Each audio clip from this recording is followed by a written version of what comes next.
Good morning दोस्तों, एक बार फिर से स्वागत है आपका मेरे चैनल पे। आज मैं आया हूँ कांगड़ा फोर्ट पे। कांगड़ा का पुराना किला आज हम विज़िट करेंगे, ये पूरा एक्सप्लोर करेंगे। देखो स्टार्ट कर चुके हैं हम। ये एंट्री गेट है यहाँ पे, अच्छी है। इसका नाम है रणजीत सिंह द्वार।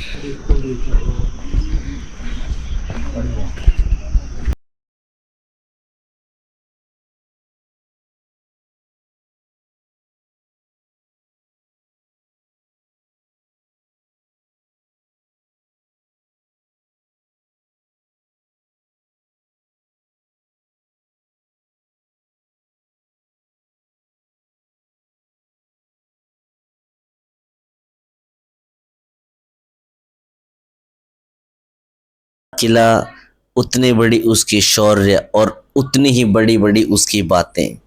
कहते हैं ये किला जितना बड़ा था उसके चर्चे दूर दूर तक थे। न जाने कितने राजाओं महाराजाओं ने इसको जीतने का प्रयास किया। तो दोस्तों, जहाँ तक मेरे को हिस्ट्री मिली है, 1009 में पहला जो इसका राजा बना था गजनबी, गजनी के महमूद गजनबी ने इस पे आक्रमण किया था और इसे लूटा। बेशुमार तरीके से इसकी धन दौलत जायदाद को लूटा।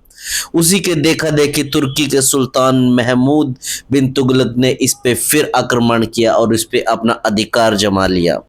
जिन रास्तों से कभी राजा महाराजा आते थे, हम भी उन्हीं रास्तों से चलकर पहुंच गए दूसरे द्वार, आहिनी द्वार पर। दोस्तों, इसकी दौलत इतनी बेशुमार थी कि देश विदेश तक उसके चर्चे थे। दोस्तों देख लो, उसके बाद बिन तुगलक का जो उत्तराधिकारी रहा उसके पास यह चला गया, फिरोज शाह जिसका नाम था।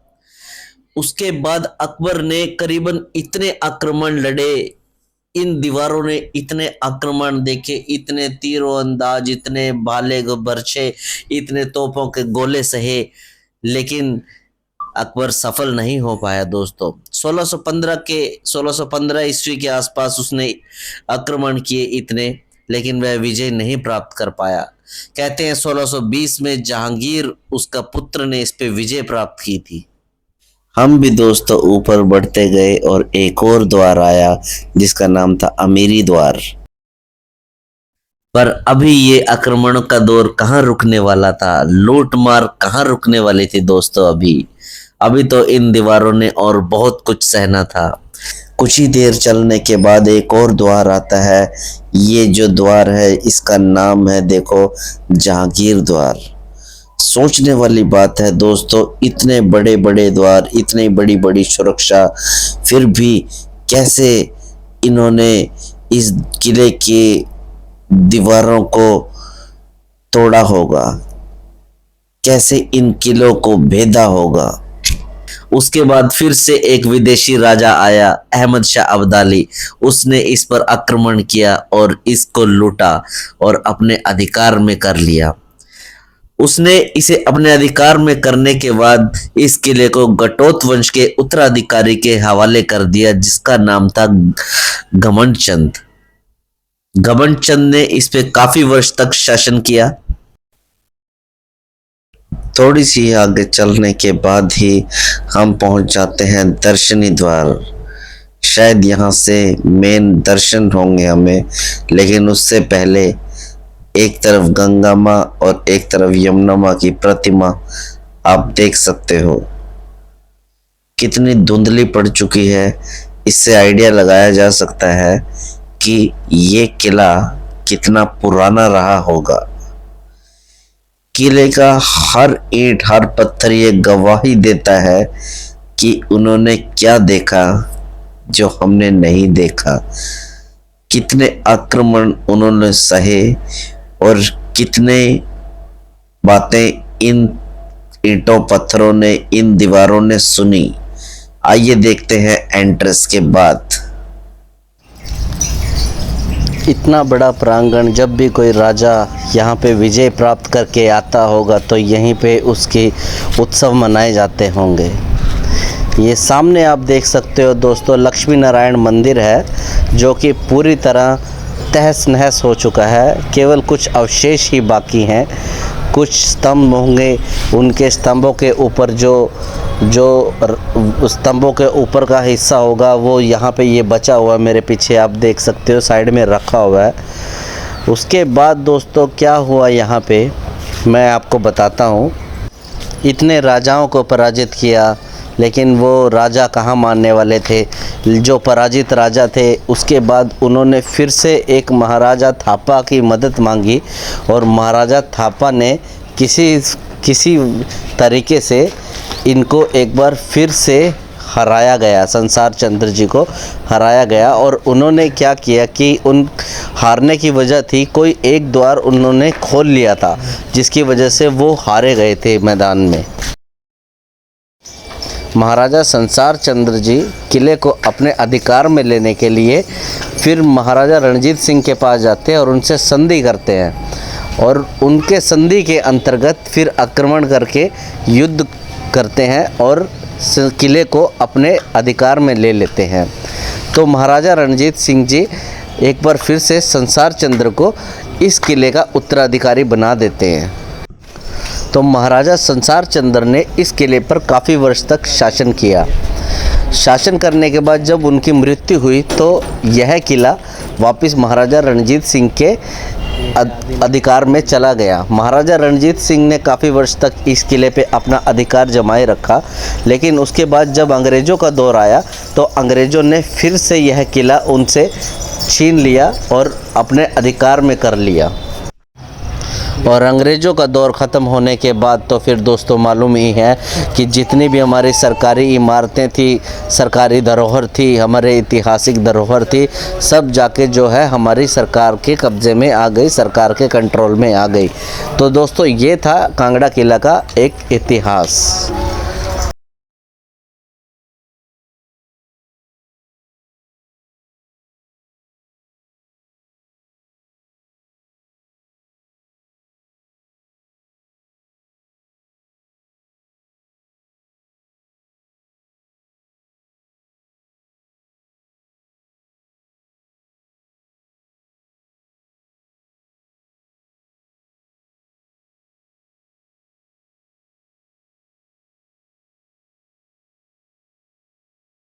ये देख सकते हो आप लक्ष्मी नारायण मंदिर का ऊपर से एक व्यू है।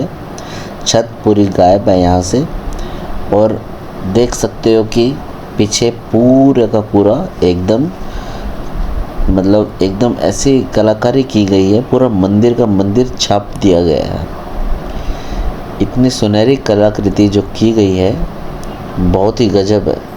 आइए मैं आपको नीचे ले जाके दिखाता हूँ। इसके नीचे से बिल्कुल ये सीढ़ियाँ यहाँ से उतर के ही आप देखेंगे बिल्कुल एकदम ऐसा कलाकारी जो कि नक्काशी जो है आज के टाइम में बहुत ही दुर्लभ हो गई है देखनी, बड़े बड़ी इमारतों पे ही दिखी जाती है। और ये बीच में ये रास्ता है, शायद जाने का रास्ता ही होगा ये, और मैं यहाँ से इसके बीच में से नीचे निकल के आगे जाऊँगा और इसको बैक साइड से आपको दिखाता हूँ, जो कि बहुत ही दुर्लभ है और अपने टाइम पे बहुत ही सुंदर रही होंगी। आज भी सुंदरता की तो कोई कमी नहीं है इसमें, लेकिन एक बार आप नज़र डालिए ज़रा, देखिए दोस्तों बहुत अद्भुत है ये। उस टाइम पे बहुत ही सुंदर रहा होगा, लेकिन ये आज पूरा खंडित हो चुका है। ये देखो दोस्तों, लेकिन यहाँ पे एक बात देखने वाली है दोस्तों कि गवर्नमेंट द्वारा यहाँ पे कोई भी हिस्ट्री का कुछ ऐसा दिखाया नहीं गया है कि जहाँ पे जो भी सैलानी देखने वाले आते हैं कम से कम उनको यहाँ की हिस्ट्री का जानने का मौका मिले, ऐसा कुछ नहीं दिखाया गया है। वो सामने मंदिर है हमारा जो भी जहाँ पे हमने दिखाया था, और ये लक्ष्मी नारायण मंदिर के अवशेष हैं उससे आगे जो खड़े हैं स्तंभों के ऊपर जो रहते हैं हल्के हल्के, ये वही हैं। ये हम आ चुके हैं दूसरे भाग में मंदिर के, वो मंदिर है, और ये इस साइड के भाग में हम आ चुके हैं। ये पूरा का पूरा एकदम ख़त्म हो चुका है, जैसे कि कुछ था ही नहीं। वो पिलर दो खड़े हैं, अभी बस सिर्फ ये पत्थर ही रह गए हैं देखने को, काले पत्थर हैं और कुछ भी नहीं है। देख सकते हो आप यहाँ पे ये पूरा का पूरा एरिया एकदम ख़त्म हो चुका है। ये देखिए यहाँ पे ये है एक कुआं बना हुआ है, किसी टाइम में यूज़ किसी चीज़ के लिए यूज़ किया जाता होगा ये। और ये छोटे छोटे घर या फिर कमरे किसी भी टाइप के कुछ बना हुआ है, लेकिन आज के टाइम में पता लगाना कि ये क्या थे क्या नहीं बहुत ही मुश्किल है यहाँ पे। और आगे देखो एक और कुआं है, मैं आपको दिखा सकता हूँ। ये देखिए दोस्तों, यहाँ पे ये वो सामने आपको दिख रहा है एक और कुआं है, उसका भी किसी न किसी वजह किसी न किसी मतलब उसमें रूप में यूज़ किया जाता होगा इस कुएं को भी। लेकिन पता लगाना आज के टाइम में बहुत ही मुश्किल है कि ये क्या थे और क्या चीज़ें थी, ये क्या बना हुआ था यहाँ पे। अभी हम आ चुके हैं दोस्तों किले के सबसे ऊपरी हिस्से में, सबसे ऊपरी भाग पे। आप यहाँ से देख सकते हो नीचे का व्यू। और ये है साइड में एक पहाड़, पूरा धौलाधार रेंज यहाँ से दिखाई देती है दोस्तों। जब बर्फबारी का समय होता है तो पूरे एकदम वाइट पहाड़ यहाँ से दिखते हैं, जिसका नज़ारा बहुत ही गजब होता है देखने में।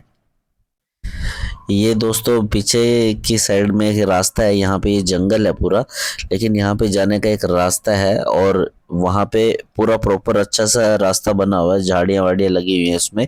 बट लेकिन वहाँ पे एक कुंड बना हुआ है दोस्तों। कहते हैं कि जब इस पे आक्रमण हुए थे तो जो भी यहाँ पे रानियाँ बटरानियाँ रहती थी उन्होंने अपना प्राण त्याग दिए थे उसमें कूद के, जो कि आज के टाइम में वहाँ पे उस इसीलिए वो थोड़ा वहाँ पे जंगल वंगल हो गया है।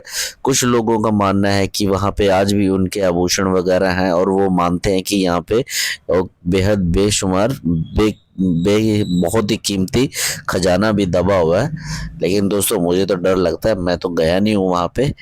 बाकी अगर आपका प्लान बने तो आप जरूर जाके आइएगा, बहुत ही वीरान सी जगह है और एक कुंड बना हुआ है, तो मैं तो नहीं गया था।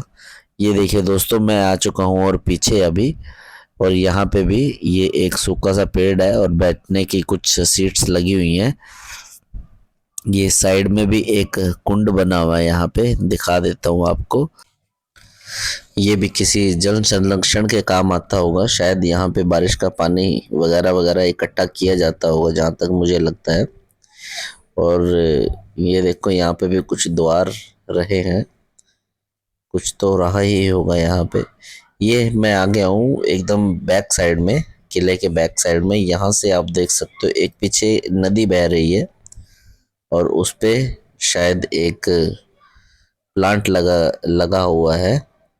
ये वाटर फिल्टर प्लांट होगा जहाँ तक मुझे लगता है। छोटा सा है, पता नहीं इतने दूर से दिखाई दे रहा है कि नहीं दे रहा है। बहुत हाइट पे हूँ इस टाइम पे मैं दोस्तों।